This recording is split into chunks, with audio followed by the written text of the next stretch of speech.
Bien, bonjour à tous. Bienvenue donc pour cette dernière session, la dernière session de cette journée. Alors on a beaucoup parlé des sources, de leur matérialité, de la constitution des fonds, de ces dossiers individuels de résistants.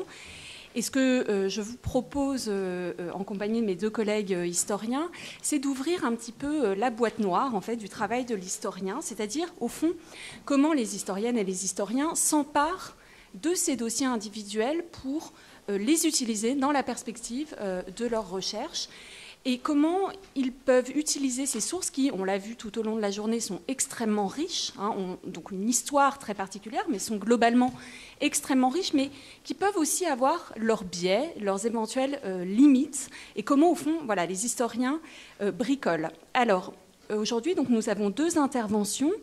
Diego Gaspar Celaya, qui vient de l'Université d'Alcalá de Henares en Espagne, qui est docteur en histoire et qui est enseignant, et qui a travaillé sur les volontaires espagnols au service de la France libre. Et à ma gauche, Guillaume Pollack de l'Université de Paris 1, qui est professeur certifié et qui fait sa thèse, qui prépare une thèse de doctorat sous la direction du professeur Alia Aglan, sur les réseaux de résistance. Et ce qui est intéressant, et oui, je dois mentionner l'absence donc de Sébastien Albertelli, qui n'a pas pu venir et qui s'en excuse. Ce qui est intéressant, c'est qu'on a deux formes de résistance qui vont être mentionnées, c'est-à-dire la résistance extérieure et la résistance intérieure, et qui montrent bien l'état de l'historiographie actuelle sur les résistances.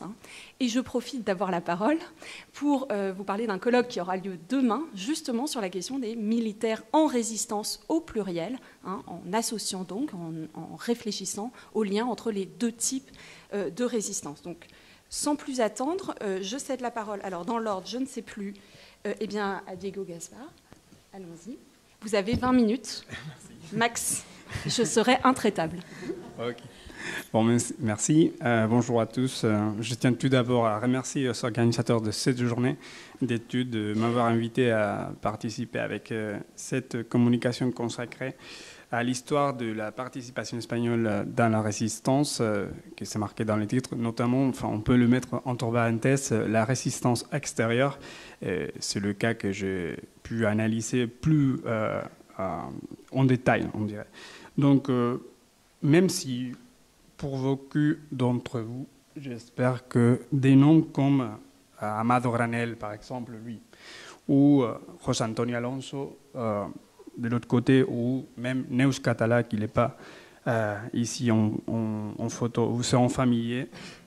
Pour la majorité d'entre vous, d'autres noms comme, par exemple, Dolores Pardo ou Ramón Bermúdez Ríos ou Antonio Careno vous seront inconnus. Cependant, depuis la création de services et la progressive communication de fonds de services historiques de la défense, et notamment de bureaux résistance et de service historique de la défense à Pau, l'identification et l'étude de la participation effectivement de ces militaires et ces volontaires nationaux et étrangers, bien sûr, dans la lutte contre l'occupant, ont contribué à élargir, bien sûr, la connaissance que nous, les historiens, on a sur l'histoire de la résistance, en modifiant, bien sûr, la manière dont nous, on analysons cette histoire et nous, on écrit cette histoire. Mais avant de cette communication d'archives, on sait qui concerne le cas de la participation espagnole dans la résistance. Il faut noter que depuis 1960, des années 60, un grand nombre de témoignages et d'ouvrages ont été publiés, parmi lesquels les travaux universitaires ont été une minorité. Donc, malgré son importance quantitative et qualitative, ce qu'on peut dire, c'est que la participation espagnole dans la résistance n'a pas réussi à attirer l'attention des historiens, aussi bien en France qu'en Espagne, avant des années 1990, en fait. Parmi les multiples facteurs responsables de cet oubli, je voudrais souligner trois, en fait. Tout d'abord, la manière dont la France a écrit son histoire dans l'après-guerre, notamment autour d'un leader charismatique comme c'était le général de Gaulle, soit autour d'un parti d'avant-garde. Ensuite, donc, la façon dont 40 ans de dictature en Espagne, son évolution et sa consolidation internationale ont conditionné bien sûr le développement des initiatives visant à récupérer cette histoire de la participation des résistants espagnols, et finalement, bien sûr, la manière dont le mécanisme d'occultation et les constructions positives ont conditionné aussi l'étude de cette participation. En fait, ce dernier met également en évidence l'absence en Espagne d'une transmission officielle de la mémoire résistante, ainsi que la pauvreté d'une historiographie qui a accusé un degré élevé de contamination, on dirait, dû à la primauté du témoignage et à la force du mythe positif.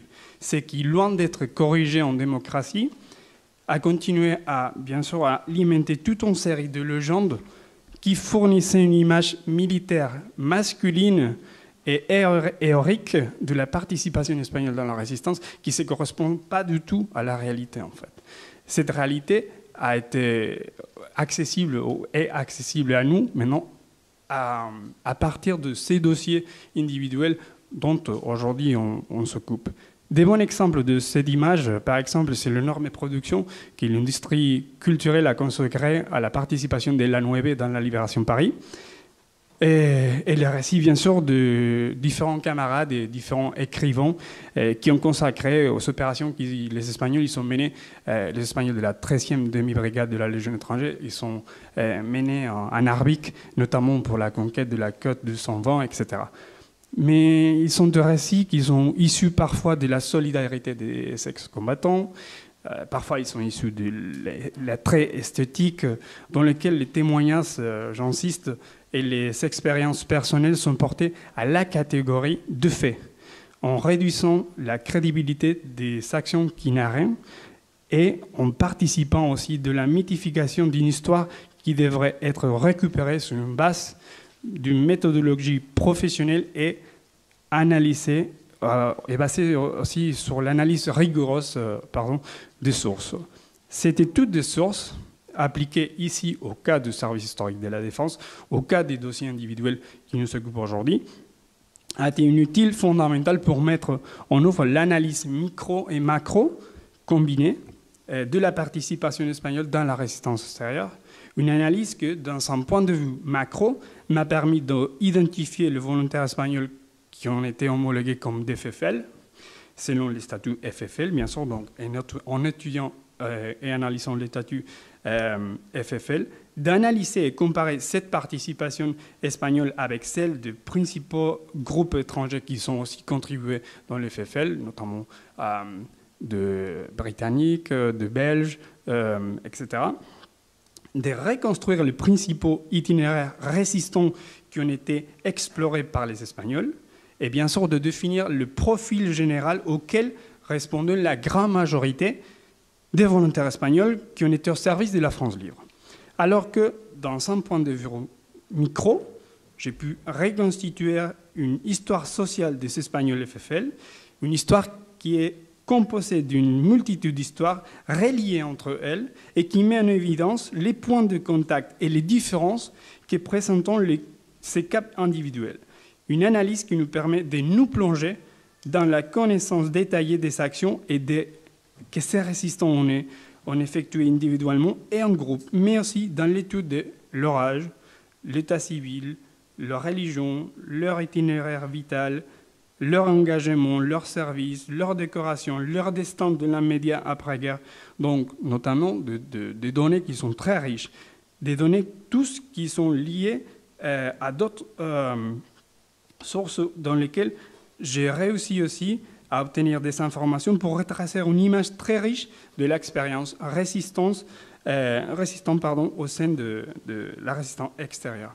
En fait, un des meilleurs exemples de cette extraordinaire grade de détail que parfois nous on peut trouver dans ces dossiers individuels des Espagnols, c'est le cas de Ramón Cerda Cervantes. Il n'est pas très connu en fait, mais c'est un cas d'un Espagnol qui est né à Águilas, dans son petit village à côté de Murcia, en 1908, qu'en 1923, il a commencé à travailler dans un atelier de serrurerie où il a réussi à se spécialiser en tant que mécanicien électricien, qu'en 1929, il rejoint la marine espagnole dans laquelle il a effectué son service militaire, qu'après de 2 ans de service, a continué à servir à bord de le submersible C4 à Murcia, aussi à Cartagena, et qu'après il a obtenu un passeport, il est parti en Cuba, d'abord en 1900, il est parti en Cuba, après il est parti aux États-Unis, il a travaillé dans les usines de la Westinghouse Electric Company en Pittsburgh, et après qu'il a pris connaissance de la guerre civile en Espagne, il s'est rendu au consulat de New York pour rentrer en Espagne. Qu'une fois qu'il est rentré en Espagne, il fait partie de l'armée républicaine en tant que responsable de parc d'équipement aéronautique de Figueras à Gerona, où il a travaillé jusqu'à que l'avance de troupes de Franco l'a forcé à lui à s'enfuir vers la France au début de février 1939, qui, après avoir traversé la frontière, a été interné dans le camp de Bran, dans l'Aude, où il a resté emprisonné pendant des mois jusqu'à ce qu'il s'engagé dans la Légion étrangère en septembre 1939, qu'il a servi dans le 12e régiment étranger d'infanterie, jusqu'à ce qu'il a été blessé dans un bombardement allemand proche de Dunkerque, alors qu'il était évacué vers l'hôpital militaire de Marseille, où il a été démobilisé en 1940, mais qu'une fois qu'il était rétabli, il s'installe à Toulouse, où il a travaillé encore comme ajusteur à l'usine de Breguet jusqu'à février 1942, quand la police de Vichy arrive à l'usine pour lui arrêter. Accusé de désaffection pour le régime de Vichy, il a été transféré vers le camp de Vernay-d'Ariège. Et par contre, il a réussi à s'enfuir. Le 1er juin, il a réussi à s'évader en passant par Espagne. Il arrive à Lisbonne, où il a été hospitalisé, mais un jour après d'avoir quitté l'hôpital, il est parti pour Gibraltar, et finalement, il rejoint l'Afrique du Nord française, où il s'engage dans la marine marchande de la France libre. Donc, tous ces cas, qu'il est vachement détaillé, c'est juste un dossier individuel. C'est ça que je voulais vous démontrer. Cependant, il convient bien sûr de noter que tous les fichiers, comme on l'a vu aujourd'hui, ne contiennent pas les mêmes informations, en fait. Donc voilà pourquoi, comme je l'ai souligné auparavant, il est essentiel de comparer, d'analyser, bien sûr, et de compléter les informations qu'on trouve dedans de ces dossiers individuels avec celles qui sont fournies par d'autres sources publiques et privées. Néanmoins, en ce qui concerne l'analyse macro de ces dossiers des Espagnols, comme je l'avais dit tout à l'heure, avec cette vision macro, il m'a permis aussi de définir une image collective de ces Espagnols qui fait partie de Force France Libre dans ce terme, en fait. Ils étaient des enfants lors de la dictature de Primo de Rivera. Ils étaient jeunes quand la République espagnole arrivait. Ils étaient majeurs le 18 juillet 1936. Ils ont combattu dans la guerre civile espagnole. Ils ont connu la discipline française avant de s'engager dans le FFL. Et ce sont bien sûr le caractéristique de la plupart des Espagnols, presque tous des hommes. En fait, on a juste trouvé 4 femmes qui, entre le 18 juin 1940 et le 31 juillet 1943, ils se sont engagés volontairement dans les armées de la France libre pour la durée de la guerre, en dehors de la métropole normalement. Grâce à ces contrats, ils sont servis d'abord dans le Force France libre et postérieurement dans l'armée française de libération jusqu'à que le deuxième conflit mondial a été finalisé. Ils ont été démobilisés et ils ont fixé, la plupart d'entre eux, leur résidence en France. Néanmoins, avec l'objectif de creuser la préhistoire, c'est qu'on peut dire la préhistoire, de tous qui sont fait partie de cette FFL, je me suis bien sûr remonté à la période 1931-1939 avec le but de suivre leur itinéraire de vie en Espagne et puis en exil, mais aussi pour confirmer cette participation à la guerre civile espagnole qu'on a pu vérifier dans les dossiers individuels. Un conflit au cours duquel ils sont tous acquis une expérience de combat qui va le distinguer ensuite parmi les étrangers et les nationaux engagés dans le rang français libre.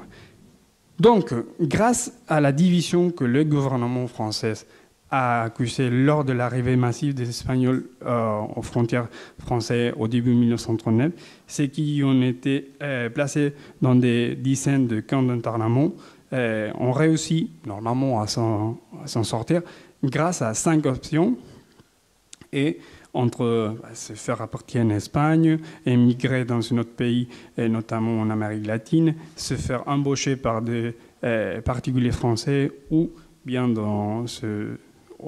signer un engagement dans la compagnie de travailleurs étrangers. Mais cependant, à la différence de ce qui s'est passé avec la majorité des exilés espagnols, les Espagnols qui finalement ils sont servis dans les forces françaises libres, on a vu aussi qu'ils sont tous, presque tous optés pour les engagements dans la Légion étrangère ou dans le régiment de marche de volontaires étrangers dans la campagne 1939-1940. Et donc, ils sont 12 alternatives qui sont séduites au plus grand nombre de ceux qui sont ensuite servis dans les rangs de la France libre. Donc ça, on l'a pu aussi vérifier dans le dossier individuel, notamment dans tous les cas qu'on a pu voir le fiche de position et bien sûr aussi les états signalétiques et des services. Mais comme je l'ai indiqué ci-dessus, bien sûr, en plus de ces données fournies par le dossier individuel, la consultation de différentes sources qui sont secondaires m'a permis d'approfondir dans toute une série de perceptions et d'évaluations personnelles qui étaient fondamentales pour aborder des questions telles que les raisons pour lesquelles les volontaires espagnols se sont engagés dans la Légion, bien sûr, dans le régiment de marche de volontaires étrangers, dans le Corps franc d'Afrique et finalement dans le FFL. Parmi ces motivations, sortir de camp, où il faut enfermer par les autorités en 1939, mais bien sûr, où il continuait à être enfermé en 1942 dans le cas du camp du nord de l'Afrique, a été une des principaux.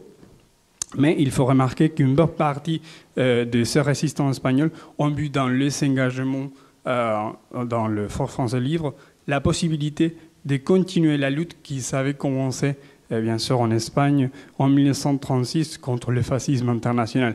Une motivation partagée avec ceux qui ont participé aussi de la résistance antérieure, mais que dans le cas particulier du FFL,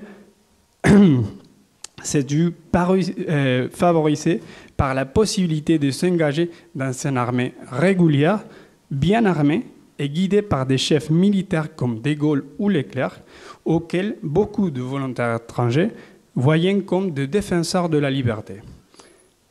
Mais je voudrais remarquer aussi que dans chacun des contrats militaires que ces volontaires espagnols ont signés, leur âge et leur état civil feront déterminants. En fait, au moment de son engagement, la moyenne de ceux qui se sont engagés dans le FFL était autour de 26 ans et demi. Et plus de 85% d'entre eux étaient célibataires. Deux conditions que je comprends ont favorisé aussi leur incorporation au rang de l'armée française. Donc, jeunes, célibataires, avec expérience militaire, l'incorporation de volontaires espagnols au FFL est structurée principalement à 3 périodes, et 3 périodes qui correspondaient aussi aux périodes dans lesquelles le FFL, ils sont vus arriver un plus grand nombre d'engagements dans ces rangs, notamment en Grande-Bretagne pendant les mois de juin-juillet 1940, dans le Levant français pendant l'été 1941, et en Afrique du Nord entre les mois de mai et les mois de juin, presque juillet 1943.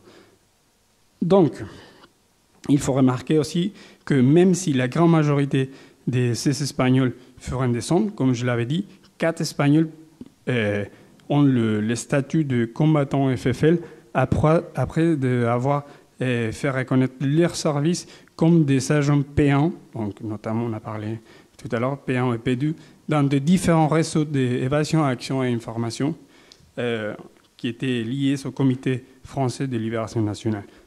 Leur exemple sert ici pour remarquer qu'en marge de les profils général des soldats espagnols qui servaient dans le FFL, après avoir signé son acte d'engagement, j'insiste, d'ordre de l'Hexagone, plus de 30 Espagnols FFL possédaient un profil différent à celui de la majorité. Alors, il s'agit des sergents P1 et P2 qui se sont incorporés en métropole avant le 31 juillet 1943, un réseau d'information, d'action ou évasion affilié au Comité national français et qui ont développé leur activité principalement sur les territoires métropolitains français, c'est-à-dire dans un contexte très différent à celui qui propose n'importe quel engagement FFL de ses partenaires cités auparavant, lesquels résultent par contre très proches à celui qui ont dû affronter le combattant de l'ombre, le combattant de la résistance intérieure. Alors, aussi bien dans les rangs de la 13e demi-brigade de la Légion étrangère ou celle du 3e bataillon du régiment de marche du Tchad, pour mentionner des unités qui ont regroupé un plus grand nombre de volontaires espagnols FFL.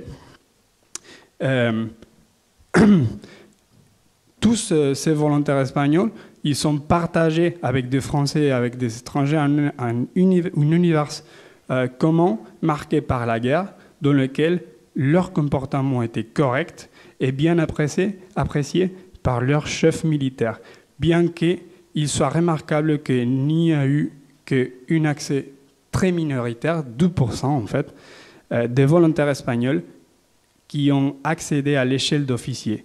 C'est tôt et aussi réduite parce qu'il faut noter que l'unique grade militaire qui fut respecté pour les volontaires espagnols à la signature de leur engagement dans les armées françaises libres fut celui qui a été obtenu sous les drapeaux français. Donc, sous le drapeau de la Légion, sous le drapeau du régiment de marche, de Corps franc d'Afrique, etc. De telle sorte que, malgré leur expérience militaire en Espagne, qui a été bien sûr bien valorisée positivement, on dirait, par leur chef, cette évaluation ne se traduit pas officiellement sous une forme de grade, ce qui fait que, sauf exception, ils ont commencé à servir sous le drapeau français comme deuxième classe. Mais cela ne signifie pas que leurs services sous le drapeau français ne feront pas reconnus, en fait. Presque la moitié d'entre eux, ils ont réussi à promotionner dans l'échelle de sous-officiers, alors que le 29% d'entre eux ont été distingués avec de différentes décorations. En conclusion, connaître qui c'était, d'où ils venaient, comment et pourquoi ils sont sortis de l'Espagne, comment feront-ils accueillis en France, quel fut leur itinéraire pour allier le FFL, quand et pourquoi ils l'ont fait, dans quelle unité ils sont servis, avec qui ils ont partagé le rang des unités, comment ils se sont comportés, combien ils sont survécus, combien ils sont morts, quand ils feront démobiliser et où ils se sont installés à la fin de la guerre, sont seulement quelques-unes des questions auxquelles j'essayais de donner une réponse en m'évassant, bien sûr, à l'information que j'ai obtenue sur les dossiers individuels, mais bien sûr aussi sur des différents sources secondaires. Mais répéter cette étude détaillée avec les cas de milliers d'Espagnols qui ont participé des forces françaises de l'intérieur, en plus d'un code qui est sur le point d'arriver, je crois que c'est un beau défi qui contribuera sûrement à élargir la connaissance de la participation étrangère, pas seulement espagnole, qu'on a de la résistance en France. Alors, merci beaucoup à tous.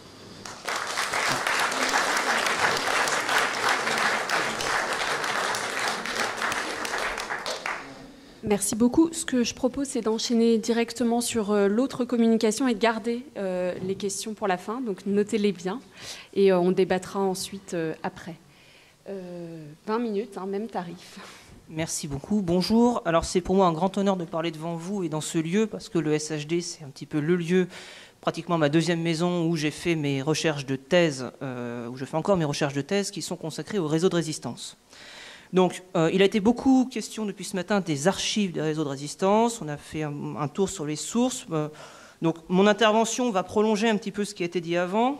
L'objectif de cette intervention c'est de présenter mon expérience de recherche concernant les dossiers personnels des agents hommes et femmes qui ont combattu au sein des 268 réseaux de résistance homologués parmi les forces françaises combattantes durant la Seconde Guerre mondiale et la manière dont je m'en suis servi pour dresser une série d'itinéraires personnels. Alors évidemment, un tel sujet impose de rappeler immédiatement un certain nombre de difficultés. Tout d'abord, rappeler qu'il s'agissait de structures d'organisation extrêmement particulières dans le kaléidoscope des organisations de résistance. Ce sont des organisations clandestines qui travaillent en liaison avec des services secrets, qui travaillent sur des missions exclusives de renseignement, d'évasion ou d'action, donc dépendant du BCRA, les services gaullistes, des services anglais, le MI6 ou encore le SOE, ou encore des services des États-Unis, l'OSS. Ça implique une première contrainte, ça veut dire de beaucoup voyager à l'étranger pour voir les différentes archives. Autrement dit, j'ai coûté cher à mon école doctorale. Donc, c'est-à-dire que l'action de chacun de ces agents ne pouvait être que clandestine et menée dans l'ombre, et que la survie dépendait d'un empilement de stratégies de dissimulation qu'il est particulièrement difficile de percer à rebours. En conséquence de leur dépendance à un service secret et en raison du caractère parfois inavouable de leurs actions, la plupart des dossiers ont été classifiés secret défense, notamment en Angleterre. D'ailleurs, on a légiféré en Angleterre, dès 1958, une loi anglaise interdit l'ouverture des dossiers sans limite de temps. Donc, difficilement consultable, sauf par des historiens triés sur le volet. Je pense notamment à l'historien anglais Michael Foot, dont vous connaissez sans doute la somme ancienne, puisqu'elle date de 1965, mais qui fait toujours référence aujourd'hui sur le SOE. J'y reviendrai. Alors, quand Michael Foot donne un nom, il donne le dossier personnel, mais alors il ne donne jamais vraiment le document sur lequel il peut s'appuyer. Lui-même dit ainsi, dans un dossier SOE, dans un dossier personnel, sans plus de précision. Du côté français, parallèlement à la constitution des dossiers administratifs d'homologation des résistants, on en a beaucoup parlé, d'anciens agents ont été convoqués par les services français à la Libération, donc la DGER, et interrogés. Bon, ces dossiers non plus n'ont pas été immédiatement communicables pour des raisons qui vous ont déjà été exprimées, et aussi, entre autres, parce qu'un certain nombre d'entre eux ont été récupérés par la DGER à la Libération, donc on ne pouvait pas rendre public ces dossiers. Donc, conséquence historiographique majeure de ce que je viens de dire, parce qu'il était pratiquement difficile d'accéder à tous les dossiers, l'historiographie des réseaux de résistance se résume aujourd'hui à une poignée de monographies.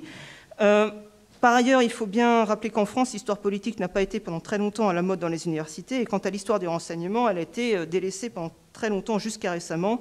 Je pense aux travaux de Sébastien Laurent, d'Olivier Forcade, ou alors concernant la Deuxième Guerre mondiale de Sébastien Albertelli, il n'est pas là aujourd'hui, sur le BCRA. Donc, quand j'ai posé mon sujet de thèse en décembre 2013, le délai de rigueur de communication des dossiers et le classement commençaient à être entamés. Donc, ça autorisait de premiers sondages. Par exemple, je citerai le numéro spécial en date de décembre 2015 des Chemins de la Mémoire, intitulé très justement « Dans les archives secrètes de la Deuxième Guerre mondiale », qui en proposait une première présentation très intéressante. Donc, au début, je n'ai pas commencé par ces dossiers personnels. Ma première approche dans mon sujet de thèse a été de consulter la série 13P, qui est connue des chercheurs, et ceux de la sous-série 17P, qui sont les dossiers d'homologation des réseaux de résistance qui ont été établis après la guerre par la Commission nationale d'homologation. Je ne ferai pas maintenant le commentaire concernant les problématiques propres à la constitution de ces dossiers, ni à leur contenu, sauf pour rappeler que dans tous ces dossiers figurent des listes de noms d'agents hommes et femmes, ça a déjà été dit, classés P1, P2, PO. Alors, dans le cadre de ma thèse, j'ai choisi de m'affranchir un petit peu de ces catégories administratives, parce que pour tous, les risques étaient les mêmes, et que dans un même réseau de résistance, par exemple, un couple d'hébergeurs classé PO, parce qu'on va y rendre un service occasionnel, un autre couple d'hébergeurs va être classé P2. Pourquoi? Parce qu'ils sont fait arrêter et ont été exécutés en camp de concentration. Donc, j'ai commencé par ces dossiers-là. Parallèlement, quelques voyages en Angleterre pour consulter les dossiers généraux concernant le déploiement des réseaux SEE en France, ainsi qu'un nombre d'historiques ou de journaux de guerre. 1 an et demi plus tard, je pouvais dresser les cartes d'implantation des réseaux sur le territoire avec les différentes ramifications, avec plusieurs figurés linéaires sur plusieurs cartes, symbolisant déplacements, liaisons internes entre secteurs, externes avec Londres et Alger. Alors, ce premier bilan demeurait intéressant, mais je me suis vite rendu compte qu'il n'était guère satisfaisant. notamment après avoir relu une intervention célèbre dans un colloque mené en octobre 1974 par Pascal Copeau, qui était une personnalité éminente du mouvement Libération Sud, que je me permets de citer. Lorsque nous vous retrouvons dans vos études, chers jeunes chercheurs, notre cité, elle nous apparaît un peu glacée. Il ne faut pas craindre de tremper vos plumes dans le sang, car derrière chacun des sigles que vous explicitez avec beaucoup de connaissances livresques, il y a des camarades qui sont morts. Et en réalité, ce n'était pas ce bel édifice que vous pouvez croire, c'était une faible toile d'araignée. La vraie histoire, c'est l'histoire de cette toile d'araignée de la cité clandestine de l'honneur. Bref, il s'agissait alors, la question se posait alors, comment aller au-delà de la vision finalisée que je voyais dans les dossiers d'homologation, qui étaient nécessairement reconstruites à la Libération, comment mettre à jour les trajectoires individuelles et collectives dans un réseau de résistance, qu'était-ce qu'être un agent ou une agente au sein d'un réseau, comment s'intégrait-il au sein des structures et que savait-il exactement de leur propre organisation. Énormément de questions donc. Pour essayer de voir au clair à travers ces entrelacements de structures extrêmement complexes, il s'imposait donc de constituer des analyses à différentes échelles et de dresser l'histoire d'itinéraires particuliers. Et c'est donc là où j'ai commencé à rechercher des dossiers individuels pour établir des parcours individuels. Alors l'ampleur du sujet, bien sûr, nécessite de faire des choix. Il n'est pas possible, compte tenu des impératifs académiques d'une thèse, de consulter l'intégralité des dossiers personnels de la centaine de milliers d'agents immatriculés au sein des 268 réseaux. Alors, de nombreuses discussions avec ma directrice de thèse, comme avec des collègues chercheurs rencontrés ces dernières années, ont confirmé l'intérêt d'une étude multiscalaire sur des groupes et individualités précises, sélectionnées bien sûr avec un minimum de cohérence. Pour travailler, j'ai sélectionné deux types de fonds principaux, les dossiers personnels des agents établis par le BCRA et la DGER conservés dans la sous-série 28P4 au service historique de la Défense, et les dossiers personnels des agents du SOE conservés dans la sous-série HS9 des Archives nationales à Londres. Donc, comme à l'accoutumée, dès lors qu'il s'agit de travailler sur l'histoire de la résistance, une solution amène de nouveaux problèmes. Donc, le premier d'entre eux concerne la sélection des dossiers à consulter. Comme je l'ai dit, impossible dans le temps imparti et compte tenu de la nature de l'exercice de tout voir, ni de tout parler d'ailleurs.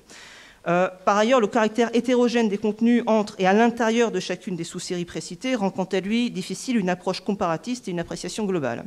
Il a donc fallu faire une sélection nécessairement subjective, quoique pas tout à fait arbitraire. Concernant les dossiers personnels du SOE, c'est par là que je vais commencer. Une partie est toujours incommunicable, je vous l'ai dit. Certains dossiers à la date limite de 2084, pour la plus ancienne que j'ai pu trouver. Alors, il n'est pas possible d'obtenir la moindre dérogation. Je me suis toujours vu opposer un refus poli, mais ferme. Alors, il était possible de maintenir une cohérence dans le choix, à condition de tenir compte de la structure d'un réseau SOE telle qu'elle émerge des archives telles que j'avais pu trouver dans mes recherches. La structure initiale d'un réseau SEI se compose d'un organisateur, d'un agent de liaison et d'un radio. J'ai donc repris la liste des centaines de réseaux SEE déployés en France et chaque fois que ça s'avérait possible, j'ai identifié pour chacun d'entre eux les identités des agents ou des agentes ayant rempli ces fonctions et j'ai consulté les dossiers personnels chaque fois qu'il était possible. Parfois, ce n'était pas possible. Alors, ces dossiers personnels, de quoi se composent-ils ? Ils sont construits à rebours. C'est-à-dire que, c'est un peu à l'exemple d'un roman policier qui commencerait par la conclusion. Il faut savoir que le SOE a perdu 25% de ses effectifs. Alors je parle de ceux qui sont parachutés par Londres, pas de ceux qui sont recrutés en France. Je n'ai pas fini le calcul pour cela. Justement, une part non négligeable des pertes va concerner les organisateurs, les radios et les agents de liaison. Et donc, ils sont généralement torturés, déportés, assassinés à la fin de la guerre. En conséquence, beaucoup de ces dossiers personnels s'ouvrent sur un avis de décès. À la suite, on trouve souvent la correspondance entretenue entre la famille de l'agent ou de l'agente disparu en mission et l'état-major anglais qui l'assure d'ailleurs à raison que tout est fait pour les retrouver. Je rappelle ici que là se pointe aussi une difficulté. La plupart du temps, ils sont déportés sous le régime Lahon-Nebel, donc c'est très difficile de retrouver la trace exacte. Une partie de ces dossiers se compose d'éléments rédigés donc par quelqu'un d'autre que l'agent en question qui explique les circonstances de sa chute.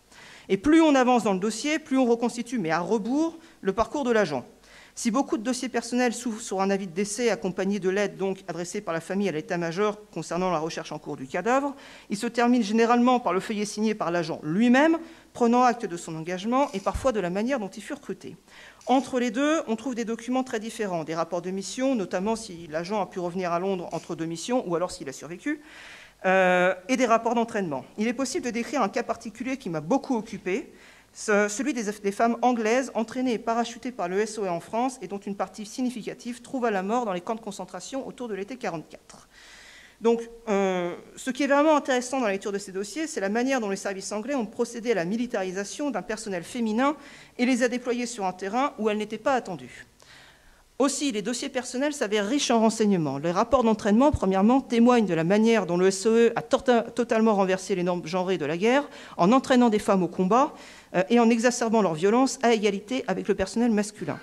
Les rapports d'entraînement sont malgré tout remplis de remarques qu'on pourrait qualifier de profondément sexistes à 70 ans d'intervalle.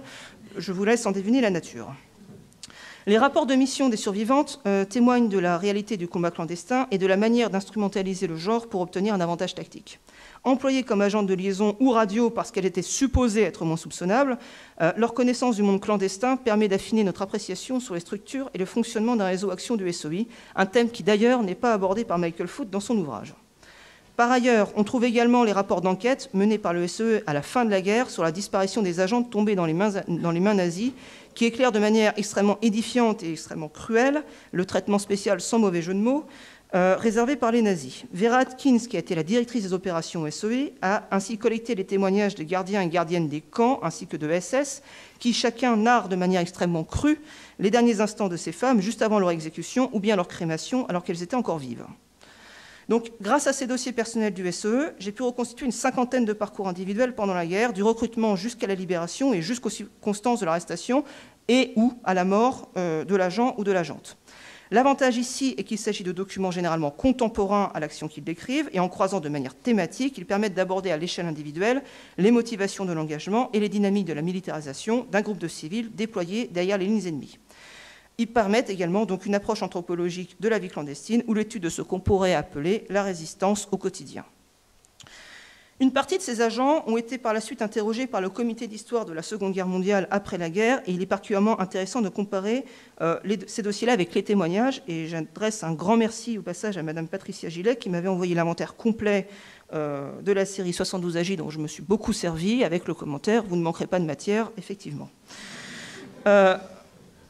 Donc, une partie de ces agents a de plus pu publier en violation avec les règles de confidentialité dictées par le SOE leur mémoire. C'est par exemple le cas de Benjamin Coburn, qui demeure pour nous un personnage très intéressant, d'une part parce qu'il a fait partie des premiers organisateurs déployés en France et parce qu'il a mené et survécu à 3 missions successives tout en y rencontrant des acteurs majeurs de la résistance qui, eux, n'ont pas tous survécu.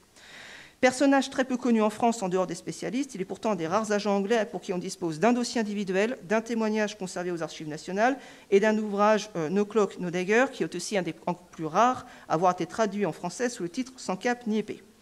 Dans ce cas précis, la confrontation entre le dossier individuel de Coburn à Londres et les témoignages et différentes documentations en France permet une meilleure appréciation critique de son parcours individuel dans la résistance.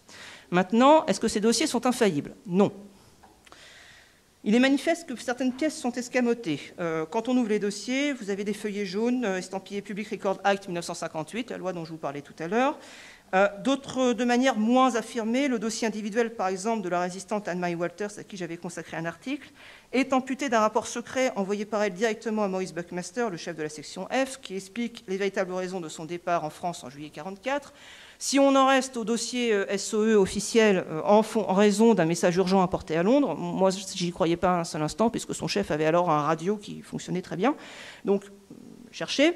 Et en fait, officieusement, parce que son chef l'a accusé d'entretenir des relations intimes avec un homme du maquis, ce qui selon lui affaiblissait son autorité. Je vous parlais de remarques sexistes tout à l'heure.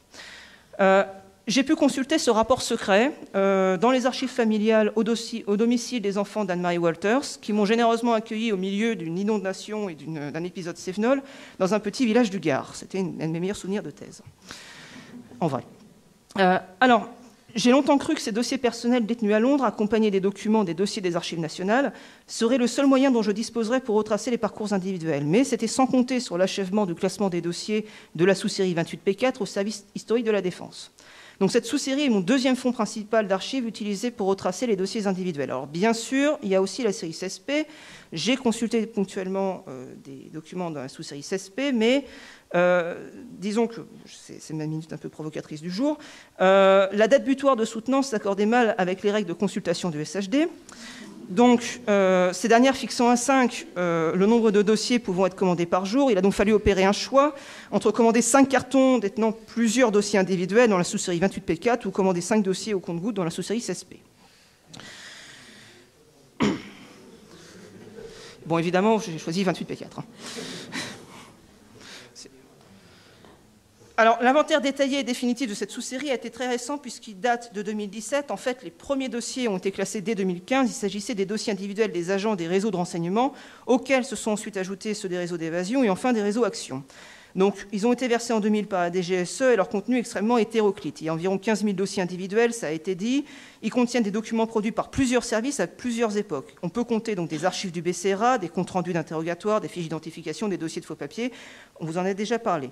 Sont également conservés dans ces dossiers des questionnaires établis en 1944 et 1945, issus de campagnes d'interrogatoire qui retracent l'activité résistante individuelle des agents. Et enfin, certains dossiers individuels contiennent des pièces administratives produites encore plus tard par le service de documentation extérieure et de contre-espionnage, le SDEC, qui intervenait en tant que service liquidateur du BCRA. Il n'y a donc aucune unité, ni au sujet du cadre chronologique, ni au sujet des méthodes de constitution, ce qui, bien sûr, ne me simplifie pas la tâche. Alors, ça a pour conséquence qu'il est extrêmement difficile de définir une seule méthode de travail qui permettrait d'envisager l'ensemble du fonds en un tout unique. Et d'ailleurs, le nombre volumineux de dossiers rend impossible une approche exhaustive, encore une fois, dans le cadre d'un travail de thèse. Et enfin, un rapide comptage, enfin un comptage exhaustif pour le coup, a soulevé une réalité qu'il faut ici mentionner. La majorité de ces dossiers concernent des agents de sexe masculin, ce qui de fait oriente le regard vers une lecture exclusivement masculine, en dépit de quelques cas particuliers. Je pense par exemple aux archives du réseau Comet. La question que je me suis posée alors, qu'est-ce que je vais bien pouvoir en faire? Quelles questions fallait-il poser à ces dossiers? Comment pouvait-il enrichir mon approche des parcours individuels dans les réseaux de résistance? Donc là aussi, j'ai fait des choix en termes de sélection des dossiers et en termes des pièces à l'intérieur de ces dossiers que je voulais consulter. Donc le nombre de dossiers que j'ai consultés, c'est fait en fonction de l'approche générale de la thèse. Après une approche générale de la question, ma thèse se concentrera sur une vingtaine de réseaux représentatifs des missions qui leur sont assignées. Donc une vingtaine de réseaux représentatifs, tout en tenant compte de la chronologie, de la géographie, de leur implantation, etc. Par exemple, concernant les réseaux d'évasion, je travaillerai sur Bordeaux-Loupiac, Bourgogne, Patoléry, Comet, par exemple. Le choix a également été dicté par les possibilités qu'offrait le traitement des archives, ainsi que la densité en termes d'informations qu'elles offraient. Donc l'entrée dans ces dossiers s'est avérée beaucoup plus complexe du fait, comme je l'ai dit, du contenu extrêmement hétéroclite. J'ai choisi de me concentrer sur deux types de sources, les rapports de mission et les questionnaires remplis par les agents lors de la campagne d'interrogatoire des années 44-45. Je me suis efforcé à chaque fois de rester dans un cadre temporel le plus proche possible de l'action que ces documents narraient. Le contenu de ces questionnaires est extrêmement intéressant. Pourquoi? Parce qu'il m'a permis de compléter les informations que j'avais tirées des dossiers d'homologation de la série 17P. Dans la série 17P des dossiers d'homologation, j'ai fait un échantillonnage, à peu près 4000 noms tirés des listes des réseaux. Alors malheureusement, toutes les informations dans ces listes ne sont pas disponibles. On n'a pas toujours la situation maritale, on n'a pas toujours les études, on n'a pas toujours la fonction. Parfois, les dates d'engagement, une date d'engagement avant la reconnaissance du réseau, ça peut arriver. Donc du coup, c'est difficile à apprécier, vous vous en rendez compte. Alors,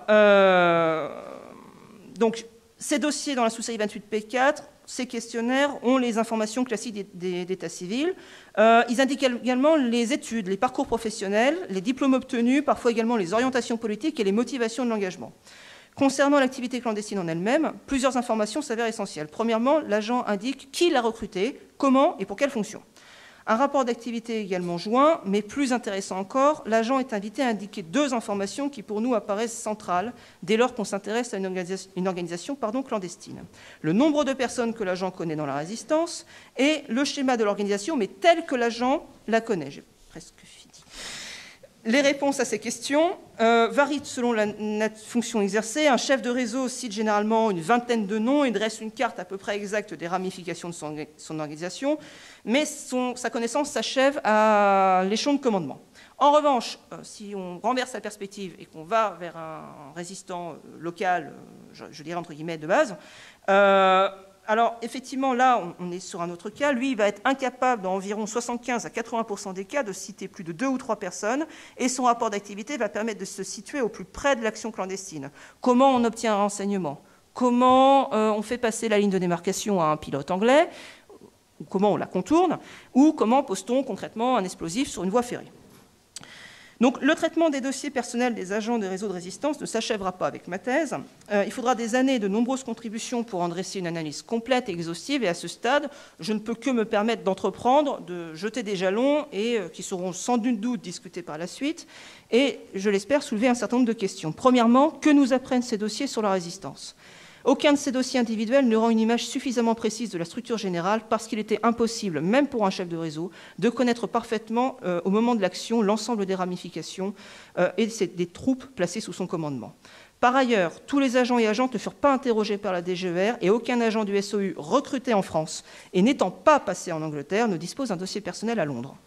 Ainsi, si on additionne le nombre de dossiers rapportés au nombre d'agents que j'ai pu identifier en tout au sein des réseaux, je les ai comptés un par un, donc j'ai pu faire un pourcentage, donc ces dossiers personnels représentent environ 10% des effectifs. En revanche, ils déplacent le regard du chercheur qui, d'une vision immuable et fixe de la structure, renvoyée par les dossiers d'homologation constitués à la Libération, se dirige vers un échelon plus complexe, celui de l'humain, ou pourrait-on dire la résistance à hauteur d'homme ou de femme. On y découvre toute la complexité des motivations et des parcours individuels. Deuxièmement, ces dossiers peuvent-ils supplanter le témoignage individuel recueilli par les chercheurs ?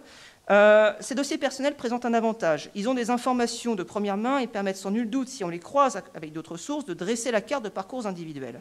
Néanmoins, ils ne nous disent pas tout concernant l'expérience vécue dans la résistance. Par exemple, les émotions n'y transparaissent pas. Alors, en dépit des nombreuses imperfections et des difficultés d'appréciation sur l'ensemble des sources disponibles, ces dossiers personnels doivent être intégrés évidemment dans une recherche plus large, en croisant l'ensemble de la documentation, et ils enrichiront sans nul doute par la suite l'histoire de la résistance. Je vous remercie pour votre attention.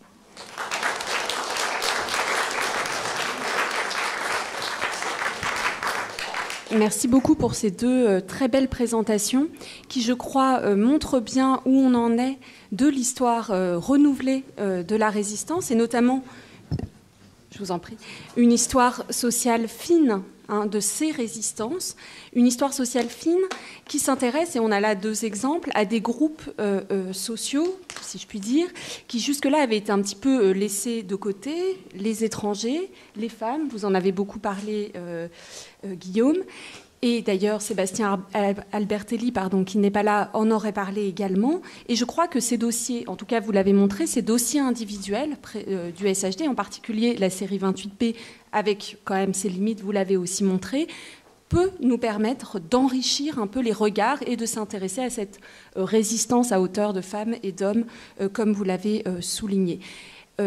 Autre remarque, avant de laisser évidemment la parole à la salle, l'articulation difficile, je crois, pour les historiennes et les historiens, entre, au fond, une approche qualitative et une approche quantitative. Je crois que nos deux historiens ont montré qu'il était à la fois plus facile au fond, mais peut-être que je vous ai mal compris, mais qu'il était plus facile peut-être de faire une approche par parcours, effectivement, avec ces dossiers, par parcours individuel, plutôt qu'une approche quantitative. Pourquoi ? Parce que tout simplement, mais peut-être là aussi je me trompe, les échantillons sont un peu hétérogènes, enfin, en tout cas, pardon, les sources sont un petit peu hétérogènes, les dossiers sont hétérogènes par les informations, par la nature des informations qu'ils nous livrent, mais peut-être que là-dessus, vous pourrez développer un peu vos propos parce que je crois que méthodologiquement, pour les historiens, c'est très important. Voilà, je m'arrête là.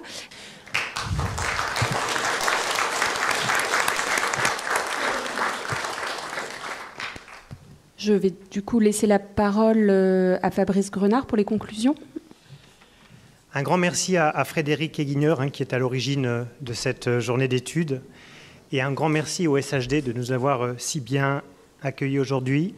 Un grand merci surtout à tous les communicants pour cette journée qui a été très riche en débats et qui, je pense, a parfaitement rempli les objectifs que nous nous étions fixés, à savoir parler des archives, de leur contenu, mais aussi de leurs usages et aussi lancer des pistes de recherche, justement, à partir des travaux en cours ou des fonds qui sont en train de s'ouvrir.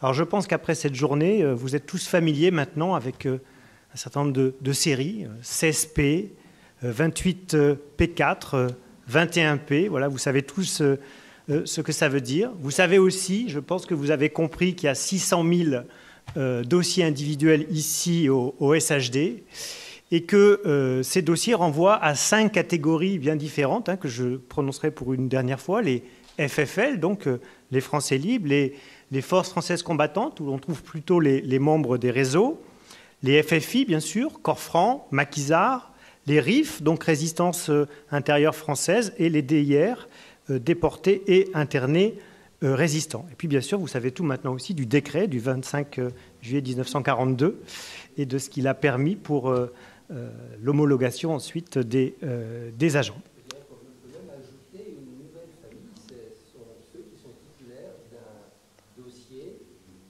OBCA. Alors à partir de là, je pense qu'on peut tirer un certain nombre d'enseignements sur cette journée d'études. D'abord, ma foi, c'est que Jean-Marie Guillon avait beau dire en 2003 qu'il y avait déjà plus de 2000 titres sur la résistance qui avaient été publiés. On est peut-être aujourd'hui à 3000 titres, mais que malgré tout, l'histoire de la résistance est toujours en marche, parce que l'histoire s'écrit avec des archives et que justement l'ouverture de nouveaux fonds d'archives fait que ces fonds permettent de combler un certain nombre d'angles morts sur lesquels on avait peu d'informations. Ils permettent aussi de revisiter des éléments que l'on croyait acquis à l'aune donc d'une documentation nouvelle. Il ne faut jamais croire en histoire que parce qu'il y a un livre, parce qu'il y a un article sur le sujet, c'est quelque chose de définitif et d'acquis. L'ouverture de nouveaux fonds nous révèle souvent qu'il y a des choses nouvelles à découvrir. J'appartiens pour ma part peut-être à une génération de chercheurs intermédiaires, puisque j'ai connu, moi, un autre monde. Le monde où il n'y avait pas encore d'ordinateur, d'ailleurs, on prenait encore des notes à la main. Surtout le monde où l'accès aux archives de la Seconde Guerre mondiale était encore très compliqué. Pourquoi ? Parce que ça a été prononcé au niveau du SOI par Guillaume Pollack tout à l'heure. Il y avait effectivement que quelques chercheurs très réputés qui pouvaient avoir accès à certains fonds. Lorsqu'on était juste étudiant, c'était beaucoup plus difficile. Il fallait demander des dérogations. Souvent, les dérogations, on les obtenait au moment où on allait soutenir le master ou la thèse, donc ça venait trop tard. Et puis j'ai connu aussi cette période où on m'expliquait que tout ce qui concernait un peu les trajectoires individuelles, les données personnelles, on ne pouvait pas le communiquer. Donc moi, j'ai travaillé sur des documents où on me cachait tous les noms propres. L'archiviste passait avant de me donner les documents, il cachait les noms propres ou il effectivement enlevait des fonds les documents les plus compromettants. Vous voyez que les choses ont bien changé. Les choses ont bien changé puisque aujourd'hui, donc, nous pouvons travailler relativement librement sur des dossiers personnels de résistants, y compris des dossiers qui comprennent parfois des choses assez intimes sur les personnes en question. Alors même s'il y a encore peut-être, Patricia Gillet évoquait peut-être 1% des cas qui ne sont pas encore communicables, enfin tout n'est pas encore officiellement communicable, mais ça n'a, voilà, c'est quelque chose d'infinitésimal et ça n'a plus rien à voir avec la situation d'il y a une dizaine d'années. Alors vous le savez, cette évolution, elle tient à deux choses. D'abord, il faut rappeler cet arrêté ministériel qui a été adopté en décembre 2015 à l'initiative du président François Hollande, qui avait été sollicité par un collectif d'historiens pour plus de transparence sur les archives de la Seconde Guerre mondiale. Et cet arrêté a permis d'ouvrir la plupart des fonds qui concernent la période. Et cela explique qu'aujourd'hui, que ce soit au SHD, à la préfecture de police, aux archives nationales, dans les archives départementales, on peut avoir accès à l'ensemble des documents sans passer par les dérogations qui étaient nécessaires auparavant. Encore que ce n'est pas suffisant. Ce n'est pas suffisant parce qu'un fonds d'archives, pour pouvoir l'utiliser, pour pouvoir l'exploiter, il vaut mieux qu'il soit classé. Et là aussi, je pense que... mais je pense qu'il faut rendre un immense hommage aux archivistes, des différentes institutions que je viens d'évoquer, parce qu'un peu partout aujourd'hui, des fonds nouveaux sont classés, et chaque nouveau fonds classé, en général, c'est la possibilité d'un mémoire de master ou la possibilité d'une thèse. Donc c'est quelque chose de tout à fait important. Et puis bien sûr, il faut souligner cette nouveauté qui est la mise en ligne aujourd'hui.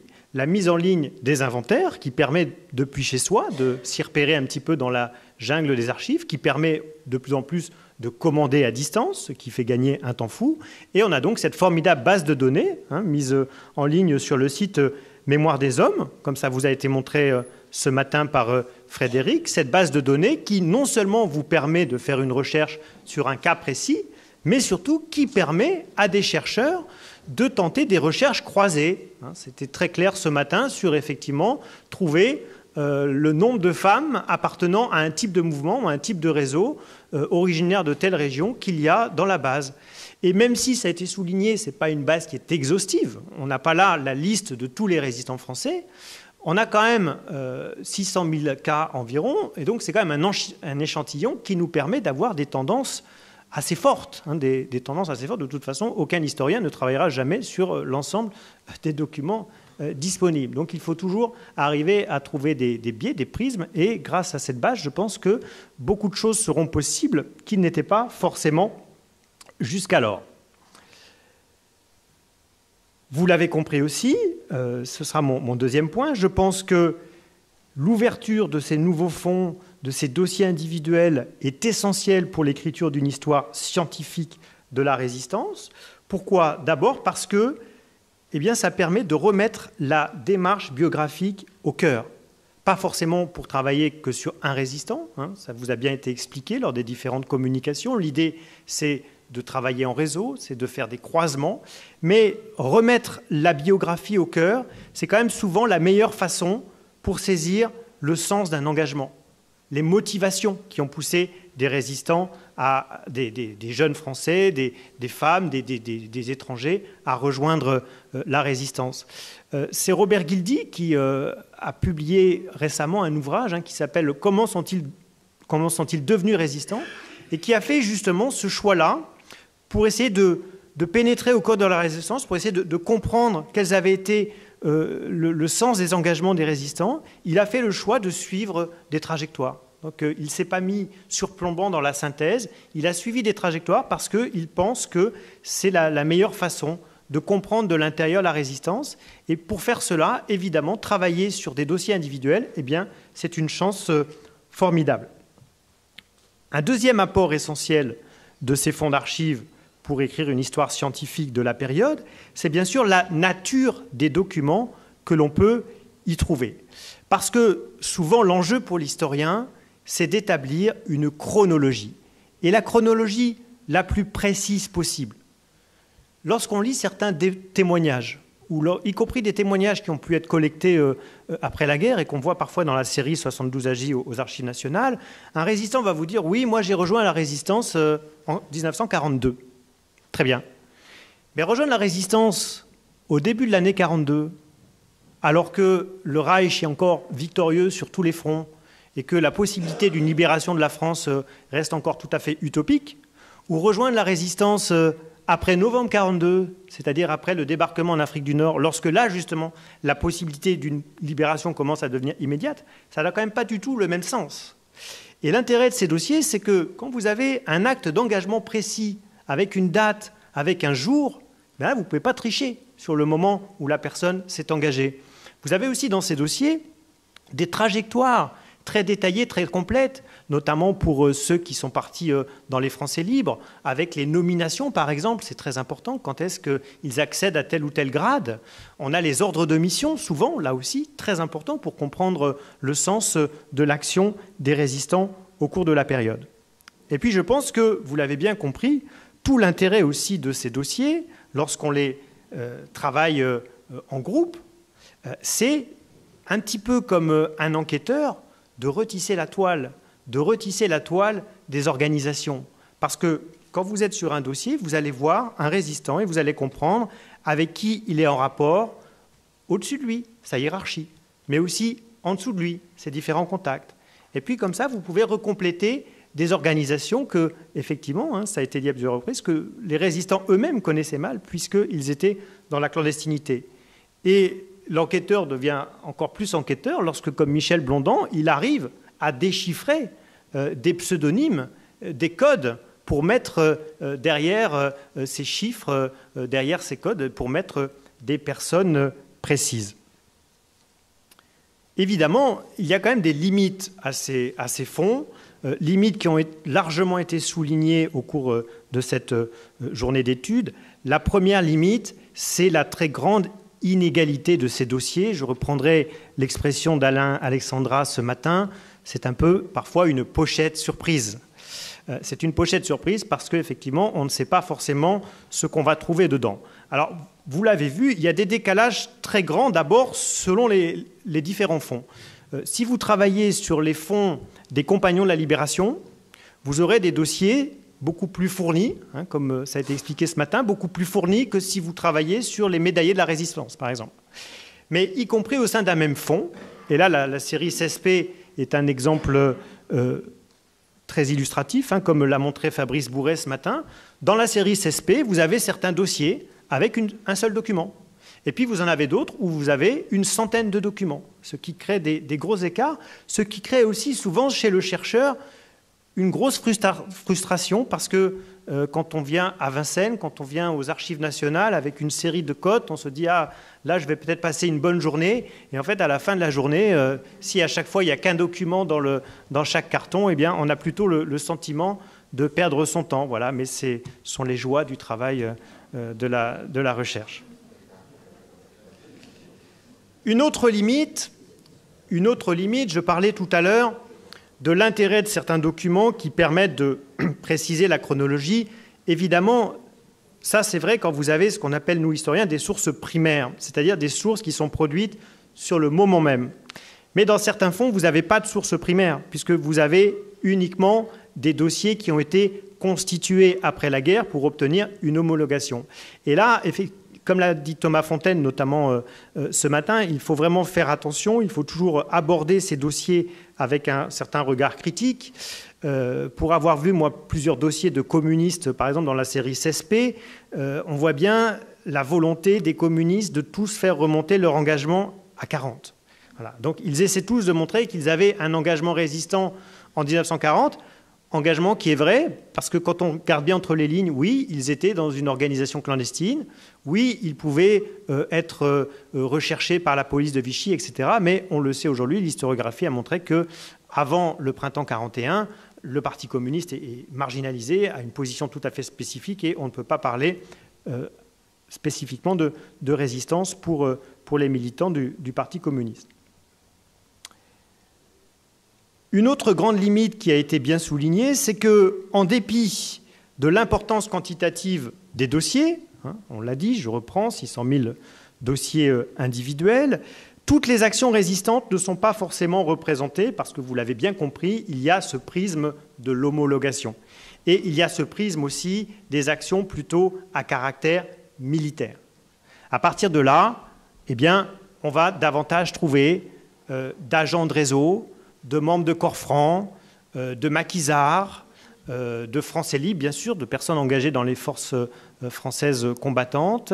Donc on a la vision d'une résistance très militaire et très masculine. Il y a des choses qui apparaissent moins. Ce sont ceux qui se sont livrés à des actions plutôt de propagande, ceux qui ont distribué des tracts, ceux qui ont participé, par exemple, à des grèves, parce qu'il y a eu des grèves aussi sous l'occupation, qui avaient une action syndicale. Voilà, toute cette partie-là de la résistance apparaît moins. Et là, je renvoie, vous savez, à cette fameuse classification faite par François Marcot, c'est-à-dire qu'avec les dossiers individuels, on est plutôt dans la résistance organisée, c'est-à-dire ceux qui, effectivement, avaient un engagement concret dans une organisation. On est beaucoup moins dans la résistance mouvement, c'est-à-dire ces Français et ces Françaises qui étaient complices de la résistance, qui pouvaient aider des maquisards, qui pouvaient sauver des Juifs, qui pouvaient participer à des filières, qui pouvaient héberger des aviateurs alliés, tout en n'appartenant pas forcément à une organisation précise. Et cela explique que certaines catégories, comme les femmes par exemple, soient sous-représentées dans les dossiers individuels. Mais ça nous rappelle aussi la nécessité, bien sûr, de toujours croiser les archives et de ne pas se contenter d'un seul type de dossier. Mais ce matin, dans les différentes présentations qui vous ont été faites, là aussi, je pense à la présentation de Fabrice Bourret, qui prenait l'exemple d'une résistante, sur laquelle chaque dossier individuel, en fait, donnait des informations différentes et complémentaires, et que c'était la consultation de l'ensemble des dossiers qui permettait d'essayer d'approcher au plus près de la vérité, même s'il n'y a pas de vérité en histoire, mais d'être le plus objectif possible. J'ai moi-même, sur mes propres travaux, expérimenté ce genre de démarche, à propos notamment de ma biographie de Georges Guingouin. Georges Guingouin, il y a un dossier CSP, il y a un dossier compagnon de la Libération, puisqu'il est compagnon de la Libération, mais comme à chaque fois c'est lui-même en réalité qui a alimenté ce dossier, il y a un certain nombre de documents qui n'apparaissent pas dans ces dossiers. Et c'est là qu'il faut compléter, notamment avec les archives dites de la répression, c'est-à-dire les dossiers individuels, mais là qui avaient été établis par les policiers, par exemple les policiers de Vichy, qui traquaient les résistants sous l'occupation. Et c'est dans ces dossiers dits de répression que j'ai trouvé, moi, des publications clandestines de Georges Guingouin qui tendaient à montrer qu'il était totalement sur la ligne du Parti communiste en 1940-41, alors qu'il a toujours prétendu le contraire après la fin de la guerre. Et puis, pour terminer, je voudrais donc lancer un certain nombre de pistes de recherche par rapport à ce qui a été dit. D'abord parce qu'on voit qu'il y a un certain nombre de travaux en cours et que ces travaux en cours pourraient aussi en appeler d'autres. Alors, d'abord, il y a cette question de la résistance pionnière qui est quand même relativement peu connue parce que justement c'est une période sur laquelle il y a moins de documents que sur la résistance à partir notamment de 1942, tout simplement parce que la résistance s'organise et au fur et à mesure que la résistance s'organise, même si on est dans la clandestinité, elle produit quand même des papiers, des rapports, des documents, etc. Mais sur la résistance pionnière, c'est beaucoup plus compliqué.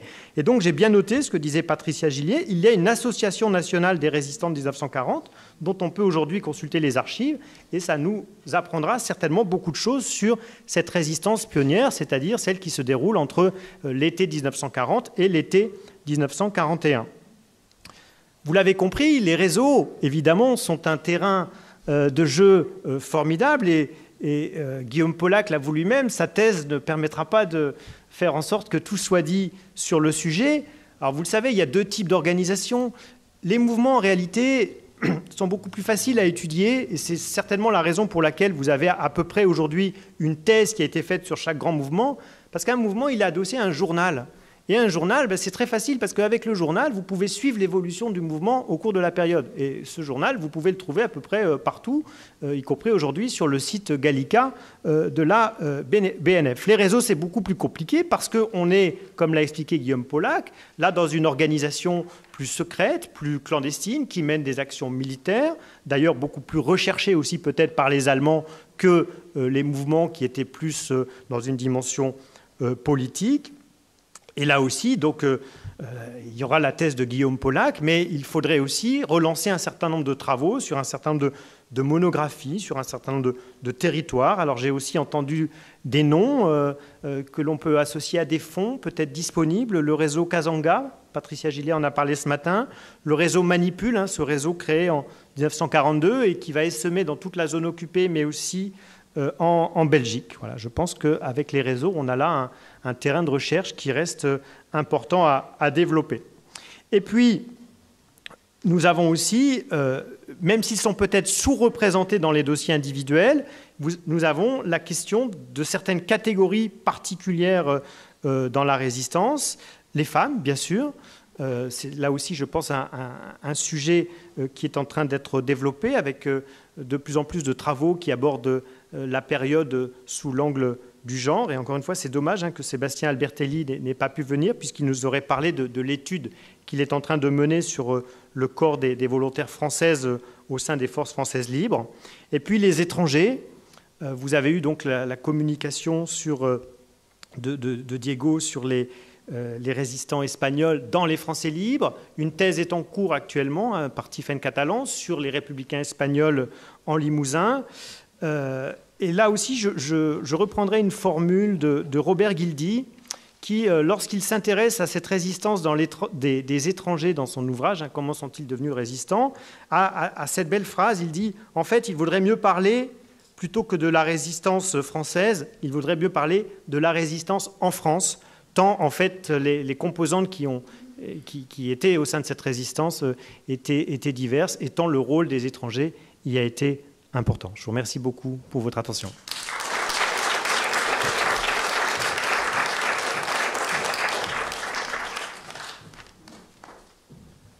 Merci Fabrice pour cette conclusion. Donc voilà, l'agenda d'études se termine. En conclusion, également, je voudrais quand même remercier l'ensemble des personnes qui ont permis à ce que cette manifestation soit une réussite, je pense, puisque vous étiez très nombreux. Donc je remercie bien évidemment l'ensemble des intervenants. Je remercie notre partenaire, la Fondation de la Résistance, avec qui nous avons travaillé pour organiser cette journée d'études. Je remercie bien sûr toutes les personnes qui nous ont aidés pour préparer l'événement, c'est-à-dire au service historique de la Défense, le secrétariat général, le bureau de la communication. Et j'espère en tout cas que cette journée vous a plu et que vous avez appris beaucoup de choses. Et voilà. Et en conclusion, donc, je dirais simplement que nos travaux se poursuivent demain et après-demain, donc avec un colloque dont on vous a parlé, Militaires en résistance, qui se tiendra donc dans cette même salle à partir de demain. Voilà. Merci beaucoup. Au revoir.